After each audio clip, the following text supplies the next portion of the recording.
کہ ہمیں اپنی زندگی کو ان راہوں پہ ڈالتے ہوئے صبر اور استقامت، اب صبر اور استقامت کی دولت ہمیں کیسے نصیب ہوگی، یہ دولت کس طرح، یہ قوت راسخہ ہمارے اندر کیسے پیدا ہوگی اور کس طرح ہمارے من کے اندر یہ چیزیں سمائے گی۔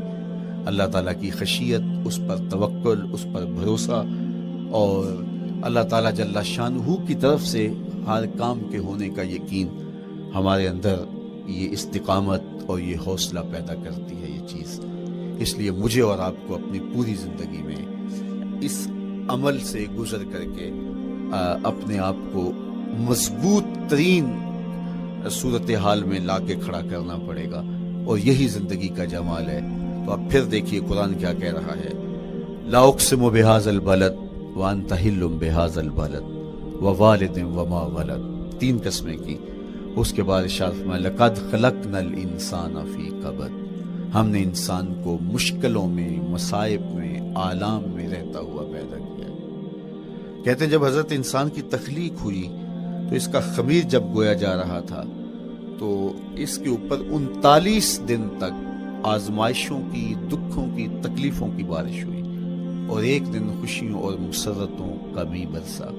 تو انسان کی زندگی کے اندر حالات سے ٹکرانا اور دکھوں کو سہنا اور دکھوں سے مقابلہ کرنا یہ سیکھنا پڑے گا، اور جب انسان اس کو عملی طور پر سیکھ جائے گا تو پھر زندگی کا جمال اور زندگی کا حسن نصیب ہوگا۔ دوسری بات، ہمیں اپنی زندگی میں 7 چیزوں کو اپنا اصول بنا لینا چاہیے، اور یہ 7 چیزیں وہ ہیں جو ہماری زندگی کو ایک خوبصورت سانچے میں ڈھال کر کے ہمیں ایک پاکیزہ اور ستھرا انسان بنا دیتی۔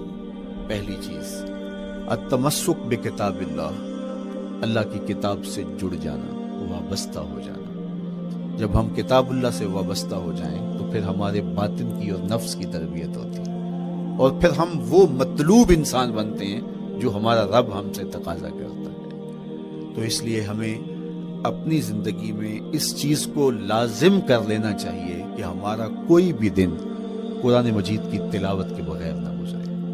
اپنے دن کا آغاز قرآن مجید کی تلاوت سے کیجیے۔ سورہ یاسین سے جو اپنے دن کا آغاز کرتا ہے سارا دن اللہ کی امان میں رہتا ہے، اس کی حفاظت میں رہتا ہے۔ اور اپنی شب کا آغاز سونے سے پہلے سورہ الملک کی تلاوت کریں، آپ ساری شب اللہ کی امان میں، اس کی حفاظت میں رہیں گے۔ اور قرآن مجید کو سمجھ کر اس کے مفاہیم و مطالب کے ساتھ 1 رکوع کم از کم پوری زندگی، اپنی زندگی کے نصاب میں آپ کتنا وقت مختلف امور کے لیے سر انجام دیتے ہیں۔ یہ کتاب انسانی ہدایت کے لیے، انسانی تربیت کے لیے، اس سے کوئی اور بہتر اور مؤثر جو ہے وہ نصاب نہیں ہو سکتا ہے۔ انسان سازی کا بہترین ذریعہ ہے یہ کتاب، اور اس کتاب کے ذریعے سے جو ہے وہ انسان پستیوں سے اٹھ کے بلندیوں تک جا پہنچتا ہے۔ اقبال نے تو کہا کہ گر تمی خواہی مسلمان زیستن، نیست ممکن جز بقرآن زیستن، اگر تو مسلمان بن کے جینا چاہتا ہے تو قرآن کے بغیر ایک قدم بھی نہیں چل سکتا۔ تو آگے چل کسی نظم میں کہا کہ فاش می گوئم آنکھ در دل مزمرست، این کتابیں نیست چیزیں دیگرست، اگر میں کھل کے بیان کر دوں جو میرے سینے میں چھپا ہے تو میں تجھے بتا دوں کھل کے یہ کتاب نہیں، یہ کوئی اور ہی شے ہے۔ کن لوگوں کو کہاں سے اٹھایا اور یہ کتاب کہاں تک لے گئی، جو باہمی جنگ و جدل میں الجھے ہوئے تھے اور حرف شناس بھی نہیں تھے، جو سواد آشنا بھی نہیں تھے، پھر انہوں نے جو ہے وہ روما کی سلطنت بھی الٹ کے رکھ دی۔ یہ کرشمہ تھا اس کتاب کا جس نے زندگی کا جمال ان کی روحوں کے اندر پیدا کر دیا۔ تو میں اور آپ اپنی زندگی میں قرآن مجید سے کبھی بھی دور نہ ہوں، روزانہ کی بنیاد پہ آپ تلاوت کلام مجید اپنی زندگی میں شامل رکھیں۔ انشاءاللہ اس کے اجالے دنیا میں اور آخرت میں آپ اپنی آنکھوں سے مشاہدہ کریں گے۔ حضرت امام احمد بن حنبل فرماتے ہیں، میں نے رب سے کہا کہ مجھے اپنا قرب عطا کر، آواز آئی میرا قرب چاہتے ہو تو قرآن پڑھا کر۔ یہ رب کی قربت کی بھی ضمانت ہے اور ضبط نفس اور باطن کی تربیت کا بھی ذریعہ ہے۔ اچھا، دوسری بات، والاقتداء بسنت رسول اللہ صلی اللہ علیہ وآلہ وسلم، ہمارے لیے بہترین نمونہ ہمارے حضور علیہ الصلوۃ والسلام کی زندگی ہے، حضور کے دیا ہوا نظام حیات ہے جس پر حضور نے خود عمل کر کے دکھایا۔ میرا عشق رسول، میری محبت رسول اس بات کا تقاضا کرتی ہے کہ میں ان کے طریقہ حیات کے مطابق اپنی زندگی گزاروں۔ اسلام دعوے کی بات نہیں کرتا، دلیل ہم سے مانگتا ہے۔ آج میں کہتا ہوں میں عاشق رسول ہوں، اور اتنا بڑا عاشق رسول ہوں کہ میرے جیسا زمانے میں دوسرا کوئی نہیں۔ میرے جذبات ایسے دکھائی دیتے ہیں آسمان کو چیر دوں گا اور زمین کو پھاڑ دوں گا، لیکن ہمسایوں کے ساتھ میرا سلوک بتاتا ہے کہ میں عاشق رسول نہیں ہوں۔ دوستوں کے ساتھ میرا رویہ بتاتا ہے کہ میں عاشق رسول نہیں ہوں۔ میں کسی سے وعدہ کرتا ہوں اور پھر اس پہ پورا نہیں اتر پاتا، تو صاحب پھر آپ عاشق رسول نہیں ہیں، آپ کچھ اور ہیں۔ عشق رسول تو یہ ہے کہ میرے محبوب علیہ السلام نے کسی سے عہد کیا ہے کہ تمہارے آنے تک میں یہاں کھڑا ہوں، اور وہ جا کے بھول جاتا ہے، اور میرے حضور 3 دن وہاں منتظر رہتے۔ وہ اچانک گزرا اور دیکھا تو حضور علیہ السلام کھڑے ہیں، تو خود پریشان ہوا۔ صرف اتنی بات اسے کہی، صاحب تو نے مجھے مشکل میں ڈال دیا، تو نے مجھے مشقت میں ڈال دیا۔ عہد کیا ہے تو پھر اس کی پاسداری نبھا کے دکھائی۔ اللہ اکبر! میں اگر حضور سے محبت کرنے والا ہوں تو میرا رویہ بتائے کہ میں عاشق رسول ہوں۔ میری زبان پہ جھوٹ نہیں بول سکتی۔ آپ سے پوچھا گیا کہ مومن بزدلی کر سکتا ہے؟ کہا نہیں، بہادر ہوتا ہے، لیکن ہو سکتا ہے کبھی اس سے بزدلی سرزد بھی ہو جائے۔ پھر پوچھا گیا کہ مومن بخیل ہو سکتا ہے؟ کہا نہیں، سخی ہوتا ہے، لیکن ہو سکتا ہے کبھی اس سے بخل بھی سرزد ہو جائے۔ پھر تیسرا سوال حضور سے کیا گیا، مومن جھوٹا ہو سکتا ہے؟ فرمایا جھوٹا نہیں ہو سکتا، یہ پکی بات ہے کہ مومن جھوٹ نہیں بول سکتا۔ میں اور آپ اپنے رویوں میں دیکھیں کہ ہم کھڑے کہاں ہیں۔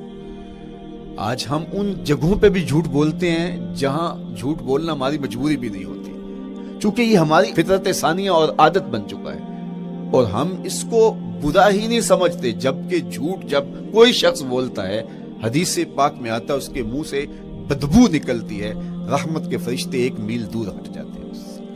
اور سویر سے شام تک جب ہمارے معمولات یہ ہوں تو پھر ہم کہاں کھڑے ہیں اور رحمت کے فرشتے کہاں کھڑے ہیں؟ تو حضور علیہ السلام کی سنت کا اتباع حضور کی محبت کی دلیل ہوگی۔ امام قرطبی نے لکھا ہے، اللہ کی محبت کا کوئی دعویٰ کرے تو کیا دلیل ہوگی کہ یہ واقعی محب الہی ہے؟ تو کہا اللہ سے محبت کا دعویٰ کرنے والے کے لیے دلیل یہ ہے کہ وہ قرآن سے پیار کرے۔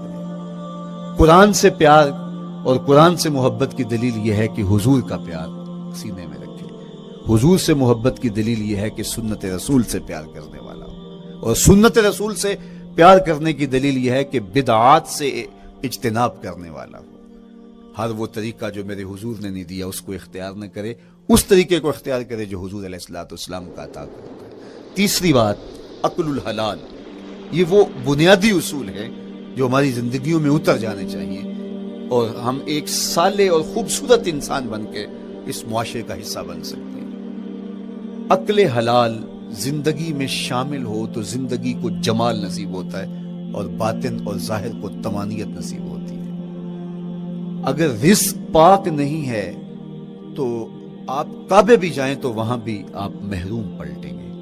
میرے حضور علیہ السلام نے فرمایا، ایک بندہ لمبا سفر کر کے گیا، اشعث اغبر کے لفظ ہیں، اس کے بال بکھرے ہوئے ہیں، سفر کی گرد پڑی ہوئی ہے، اور لباس بھی پھٹا ہوا ہے، شکستہ حالت، پراگندہ صورت، اور کھڑا ہے کعبۃ اللہ کے سامنے، یمد یدیہ، دونوں ہاتھ لمبے کر کر کے دعا مانگ رہا ہے، اور کیا کہتا ہے؟ اے اللہ، وَمَطْعَمُهُ حَرَامٌ وَمَشْرَبُهُ حَرَامٌ وَمَلْبَسُهُ حَرَامٌ وَغُذِّيَ بِالْحَرَامِ۔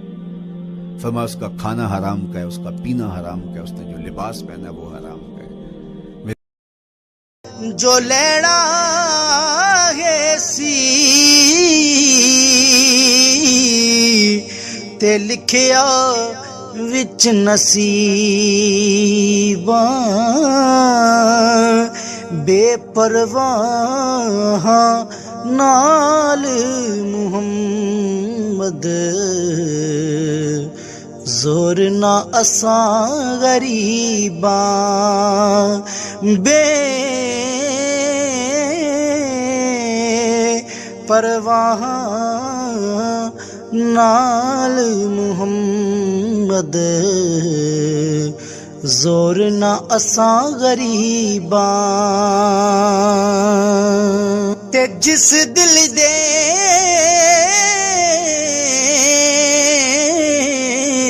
وچ ਜਿਸ ਦਿਲ ਦੇ